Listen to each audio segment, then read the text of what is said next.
Welcome to the Shift Your Story, Change Your Life podcast. I'm Allie Rose, certified clinical hypnotherapist and subconscious success coach. I help my clients stop self-sabotage and feel safe to create more wealth, worth, and wellness from within. If you find yourself stuck repeating the same unhelpful patterns in your life, health, business, or relationships, even after all the mindset work, this podcast is for you. Each week, you'll hear deep dives into the hidden beliefs shaping your life and live hypno coaching sessions where someone shifts a block in real time. Because willpower isn't the problem, your subconscious story is. And when you shift it at the root, everything else begins to change. So let's dive in. Hello. Welcome back to the Shift Your Story, Change Your Life podcast. This is part 2 of a 2-part series where we are answering frequently asked questions about the subconscious mind, hypnosis, hypnotherapy, and my specific process as a hypnotherapist. If you haven't listened to part 1, I'd highly encourage you to go back and listen to that episode.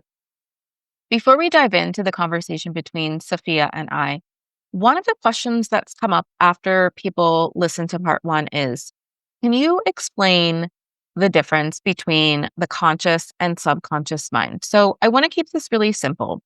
Sub means below, so subconscious means below conscious awareness. So while your conscious mind is the part of you that thinks and plans and sets goals, your subconscious mind is like the invisible operating system that's really running the show in the background without you even realizing it. So, for example, your conscious mind might say, I want to change, I want to stop procrastinating. But your subconscious mind might believe, if I actually go all in, I might fail. And that would mean I'm not enough. So you continue to stall because your conscious mind and your subconscious mind aren't on board. Or another example might be that's very common is your conscious mind says, I want to lose weight.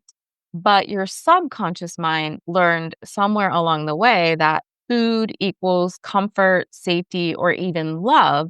So it resists letting that go. Or you might tell yourself, I want to speak up more, but subconsciously, you still carry the belief that being visible or being fully seen is dangerous or that your needs don't matter. So, really, no matter how badly you want something, if your subconscious mind is not in alignment and on board with it, it will subtly find ways to hold you back. And that's really why working at the subconscious level is so life changing. Because when you shift what is happening below the surface, not just on the conscious level, your actions, habits, confidence, they start shifting without that constant need to push and force to make things happen. So I hope that that was a helpful explanation. I wanted to just address that first before we continued on with the other parts of the Q&A. But now, let's get back into the conversation between Sophia and I. Let's talk a little bit about the actual, nuts and bolts of the process. Would I remember what happens during the session? I know the answer to this question because I've had hypnosis, but for the audience who doesn't know, do you remember what happens after the session or during the session, I should say? Yeah, most people remember everything. It's not like amnesia. It's more like being in just like a deeply relaxed state, right? Your awareness shifts. Some details, what I find, like I've had plenty of hypnotherapy sessions. Some details, like I'll remember right after the session, but then I will not really be able to recall them maybe after a couple of hours have passed, right? So I might not be able to say, oh, yeah, I remember that scene or that kind of thing. But I always have remembered, like, right after the session what I've what I've talked about in the session. Yeah. And one of the things this is just me personally being curious now. What if what if it's like something uncomfortable that comes up during the session? How do you manage that? Can you manage that, or how does that work? Absolutely. One of the things to manage is in the session, I always remind the person. I can usually tell when something uncomfortable is about to come up. I can sense that someone's breathing is changing, or, I can start to see different shifts in their expression. And I always remind them that we're just reviewing the scene, we're not reliving it. And so I think that's part of managing it within the session. And if we do any work, uh, always we put, like, let's say there's a situation of abuse or something like that. They're remembering some sort of scene where there was abuse. We always put like a glass wall between them and the abuser in the scene. We give them complete control in the session around the abuser can't speak, you just get to speak to the abuser, those kinds of things, right? So in the session, giving control and helping them stay grounded.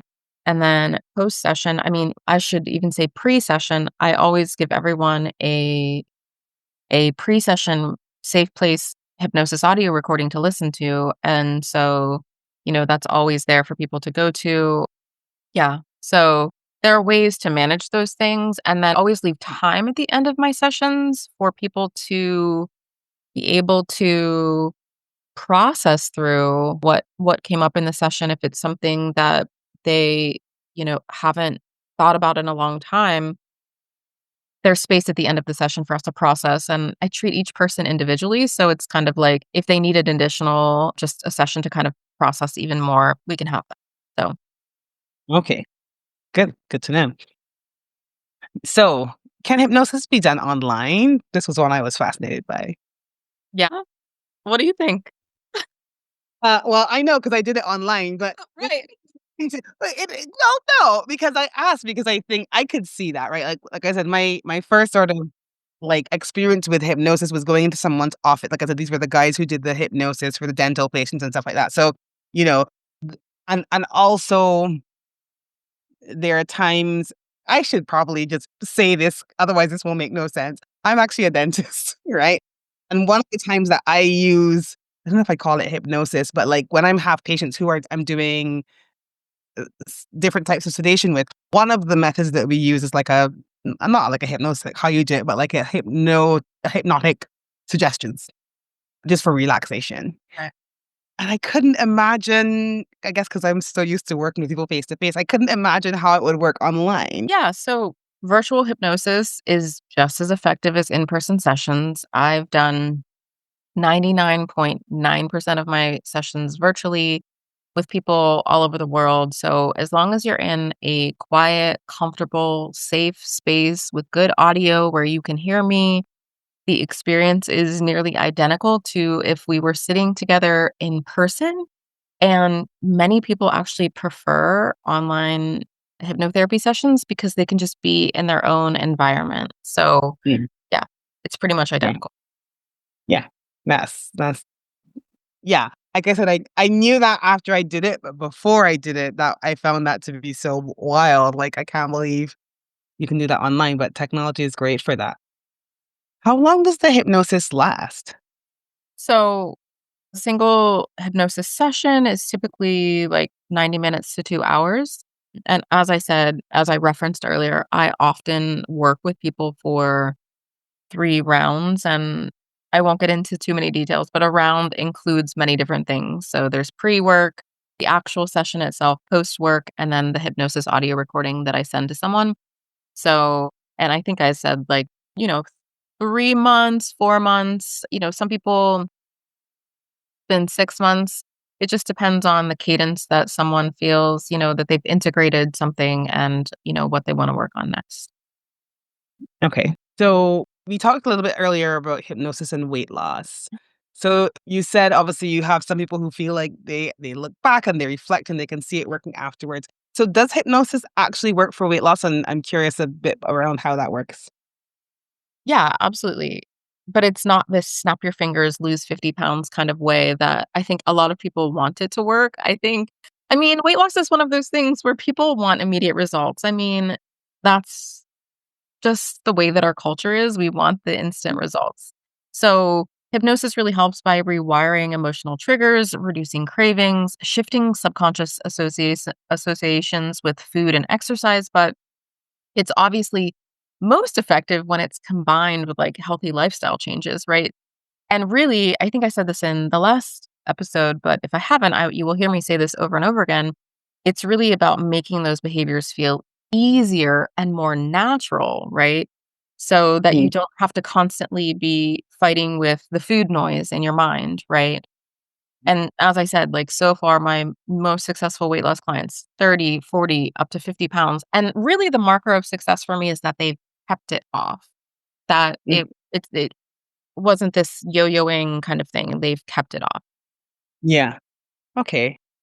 And what about for like negative self-talk, um, or self-sabotage? What about those types of things? Does hypnosis work for that as well? And Yeah. I mean, it's so negative self-talk is really just like a learned pattern.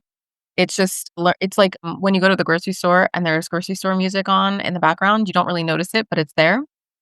And you might notice it more if it's a song that you like or a song that you often hear.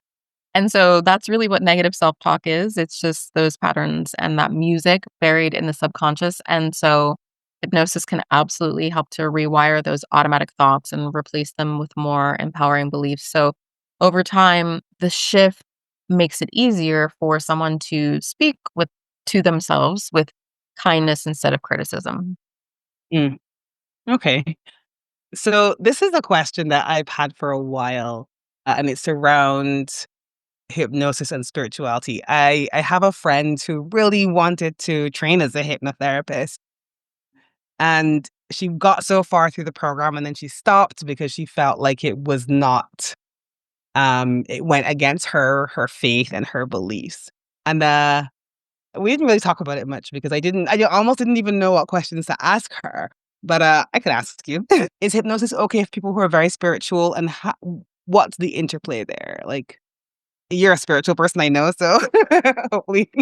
This is one of my favorite questions. No, yeah, so I think that if we really dig down to the root of it, I think that maybe when we're saying spiritual, like there might be a bent toward like Christianity. Because I find that more people who are like more spiritual maybe are more open to it. Many spiritual people find that hypnosis aligns with their beliefs about transformation and healing, right?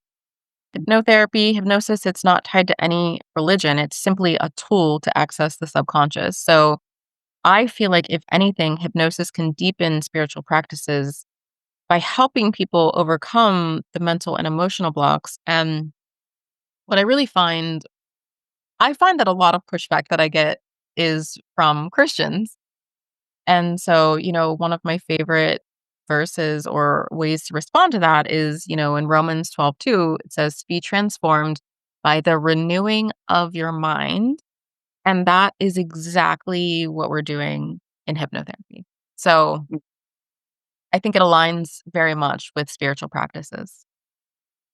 Yeah, we may need another episode on this, I but know, I'm maybe gonna we'll expand on it. we'll have to expand on it at some point. But I am obviously still have some more questions from the audience, so we'll move on to the next one. So, what exactly happens in hypnosis? We've been talking about it for like, I don't know, 20 minutes, and we haven't even kind of like said what actually happens. So, what exactly happens in hypnosis? Yeah, what a typical session looks like is that we walk someone down into induction, and that's really just a state of relaxation. It's that same state I was talking about where people are driving the car, not really aware of it. And then in the form of hypnotherapy that I practice, we ask your mind to take us back to three different scenes that are all to do with the cause, root, and reason for whatever issue it is we're working on. So, like public speaking, we'll say, or, your fear of public speaking. We typically go to three different scenes. Um, and we make the connection like between the scenes that come up and what's going on in your life currently. Then we work with the part of you that has created the fear or the block or whatever it is that we're working on. And we ask that part, what's your role? What's your function? What's your purpose? What's your intention? And we ask the part what it needs in order to be released from your life. Then we do a bit of inner child work and we move into what's called the reframe and the transformation, where we reframe any of those negative or unhelpful beliefs that have come up. And then the transformation audio is really where I'm speaking over you what your life would look like without this issue. So, in a nutshell, very quickly, that's kind of what a standard hypnotherapy session looks like with me. Great. I'm curious. Are some people resistant to hypnotherapy? I Resistant? know you talked earlier about people who it wouldn't be appropriate for, but I was wondering if there are people who show up who, may not have those medical conditions that we talked about, but who may be resistant to the process. Have you experienced that much? Yeah, absolutely. I think people are often afraid of what they're going to find. Some people are naturally more skeptical, some people are naturally more anxious. And again, that's why I share an audio recording before our session so that people can get a feeling for what it feels like. And that's why I like to build that relationship up a bit before we go in and reminding people that they're in control the entire time, that if at any time there's something that comes up. Yeah, so people I don't even like to say resistant. I think it's just I would prefer to say that people are unfamiliar with the process. And so if something's unfamiliar, we often we put it in the dangerous category. So there might be a little bit of resistance there, right? But yeah, And have you ever had anyone who you could not like you started the person, you absolutely could not hypnotize them, like yeah, they weren't hypnotizable? I don't know if that's a word, but I'm going with it.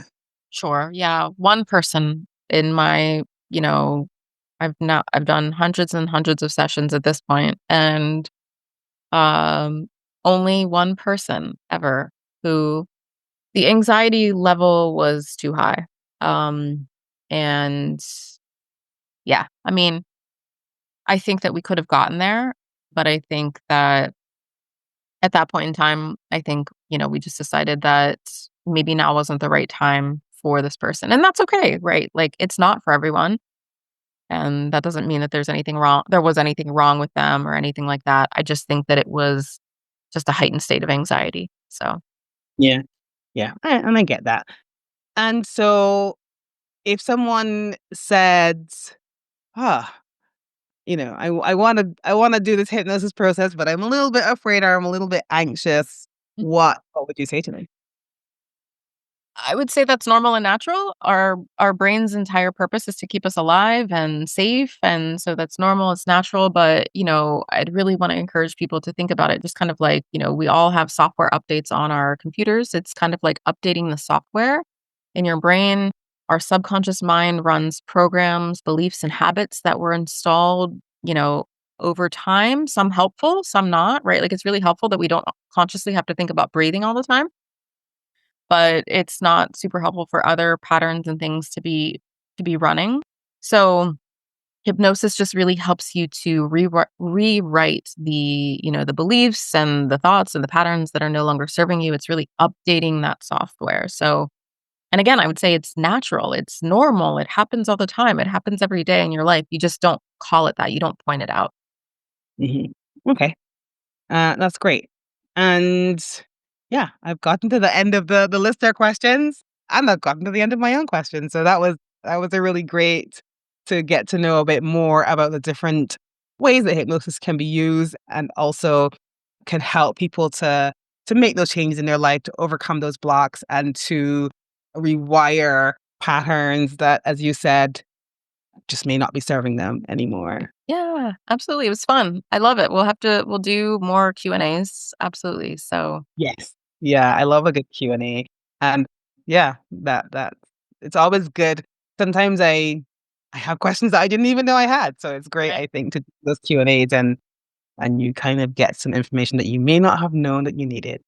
Yeah, So absolutely. Yeah. So before we go, I just want to encourage everyone to subscribe so you don't miss a single episode. You can feel free to message me on Instagram. I'm at the Alley Rose, and I would love to hear what stood out to you, or I would love to hear if you have any other questions. And if you want to experience what hypnosis feels like, you can head to shiftyourstorypodcast.com, where I have uploaded a free safe place hypnosis track. It's the same track that all of my clients get before we go into a hypnotherapy session, and you can download that for free. So, yeah, Fantastic. I love that. And, yeah, I look forward to more conversations as the podcast progresses and to hear some of these guests. I wanna hear about some other people's experiences with hypnotherapy as well, so we're sending you so much love and gratitude. Until next time, bye. bye.